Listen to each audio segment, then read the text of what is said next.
प्यारे बच्चों, आज की हमारी कहानी का नाम है माधव का खजाना। बात शक्करपुर गांव की है, जहां किसान माधव अपनी बातूनी बीवी चंदा के साथ रहता था। किसान उसके बड़बोलेपन से बहुत परेशान था। कोई भी बात चंदा के पेट में पचती ही नहीं थी। बात बस पता चलने की देर होती, चंदा उसे फौरन पड़ोस में जाकर सुना देती। गांव के सभी लोग उसकी इस आदत को अच्छे से जानते थे।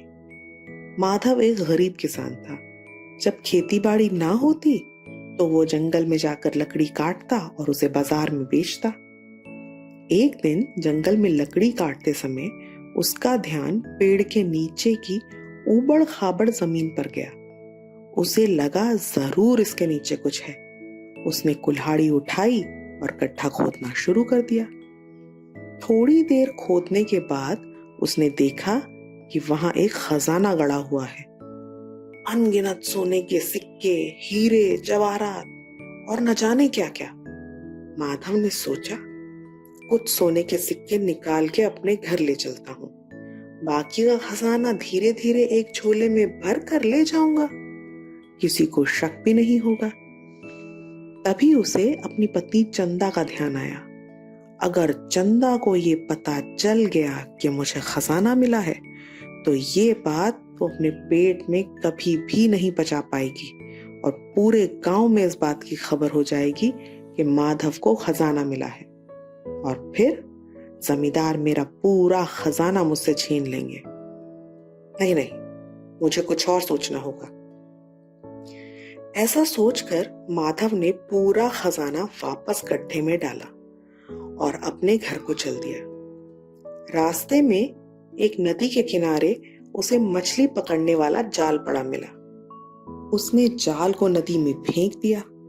कुछ देर में एक मछली आकर जाल में फंस गई। माधव ने मछली को जाल से निकाला और साथ लेकर चल दिया। कुछ दूर चलने के बाद उसे एक पिंजरा मिला, जिसमें एक नन्हा खरगोश बैठा था। माधव ने खरगोश को पिंजरे से निकाला और मछली को पिंजरे में डाल दिया। फिर खरगोश को वापस नदी किनारे ले जाकर मछली के जाल में रख दिया। यहां से सीधा वो अपने घर चला गया। घर आकर माधव ने चंदा को बताया, चंदा, आज मुझे जंगल में एक खजाना मिला है, जिसमें हीरे, जवाहरात, सोना, चांदी और न जाने क्या क्या है। मैं उसे घर लाना चाहता हूँ, पर खजाना इतना बड़ा है कि मैं अकेले उसे उठाकर नहीं ला सकता। तुम ऐसा करना, आज रात तुम मेरे साथ चलना। चंदा तो खजाने की बात सुनकर ही खुशी से झूम उठी। उसने तो मन ही मन खजाने के गहने पहनने भी शुरू कर दिए थे। माधव ने चंदा को उसके सपने से जगाते हुए कहा, सुनो मेरी चंदा, आज तुम थोड़ी गरम गरम जलेबियां बना लो। जलेबियां खाने से हम में ताकत आ जाएगी और हम ज्यादा से ज्यादा खजाना उठा कर ला पाएंगे। चंदा के तो मानो पैर ही जमीन पर नहीं पड़ रहे थे। वो जल्दी जल्दी जलेबियां बनाने रसोई में चली गई और झटपट गर्मा गर्म जलेबियां बनाकर ले आई। माधव एक जलेबी खाता और 2-3 अपने झोले में डाल लेता। चंदा का ध्यान चूल्हे की ओर था। वो देख ही नहीं पाई कि माधव झोले में जलेबियां भर रहा है। उसे हैरानी तो हो रही थी कि आज माधव कितनी जलेबियां खा रहा है, पर खजाना घर लाने के लिए वो इतनी उतावली थी कि कुछ नहीं बोली। चंदा और किसान दोनों जलेबियां खाकर झटपट तैयार हो गए और जंगल की ओर निकल पड़े। अंधेरा होते होते दोनों जंगल में पहुंच गए। माधव आगे आगे चल रहा था और चंदा पीछे पीछे। चंदा से नजर बचाकर माधव पेड़ों की टहनियों पर जलेबियां टांगने लगा। कुछ दूर चलते चलते चंदा की नजर जलेबियों पर पड़ी तो उसने माधव को रोककर पूछा, अरे देखो देखो, पेड़ों पर जलेबियां उग रही हैं। माधव ने बड़े आराम से जवाब दिया, इसमें कौन सी बड़ी बात है। क्या तुमने पेड़ों पर लगी जलेबियां कभी नहीं देखी? चंदा ने कहा, नहीं, मैंने तो कभी नहीं देखी। अच्छा अच्छा, अब आगे चलो, माधव ने कहा। अरे, यहाँ कहीं मैंने एक पिंजरा रखा था खरगोश पकड़ने के लिए। देखूं उसमें कुछ फंसा या नहीं। माधव पिंजरे के पास गया जिसमें उसने पहले से ही खरगोश निकाल लिया था, और अब पिंजरे में एक मछली थी। चंदा मछली को देखकर हैरान हो गई। बोली, अरे वाह, खरगोश के पिंजरे में मछली, ये यहाँ कैसे आ गई? माधव ने फिर उसे समझाया, अरे इसमें हैरान होने की कौन सी बात है? क्या तुमने कभी जमीन पर चलने वाली मछलियां नहीं देखी? अब तो चंदा को पूरी तरह यकीन हो गया कि उसे इस दुनिया के बारे में कुछ नहीं पता। बेचारी उदास होकर कहने लगी, हाय हाय, मैं तो इस दुनिया के बारे में कुछ भी नहीं जानती। माधव अब चंदा को लेकर नदी किनारे पहुंच गया, जहां उसने मछली के जाल में खरगोश को छुपा रखा था। चंदा मछली के जाल में खरगोश को देखकर दंग रह गई। अरे, ये क्या? मछलियों के जाल में खरगोश मिल रहे हैं? इस पर माधव ने हंसकर कहा, अरे मेरी भोली चंदा, तुम कितनी भोली हो। क्या तुमने कभी कोई जल खरगोश नहीं देखा? चंदा फिर दुखी होकर कहने लगी, क्या बताऊं, मैं तो कुछ नहीं जानती, पर आज रात मैंने कितनी नई बातें जानी। अब चंदा और किसान दोनों उस जगह पहुंच गए जहां खजाना गड़ा हुआ था। माधव ने खजाना खोद कर निकाला और दोनों मिलकर जल्दी जल्दी पूरा खजाना अपने झोले में भरने लगे। खजाना भरते ही दोनों घर की ओर लौट चले। रास्ते में गांव के जमींदार की कोठी के पास जैसे ही पहुंचे, अंधेरे में जमींदार की पालतू भेड़ों की आवाज सुनाई दी। चंदा डरी हुई आवाज में बोली, कितनी भयानक आवाज है, मुझे तो बहुत डर लग रहा है।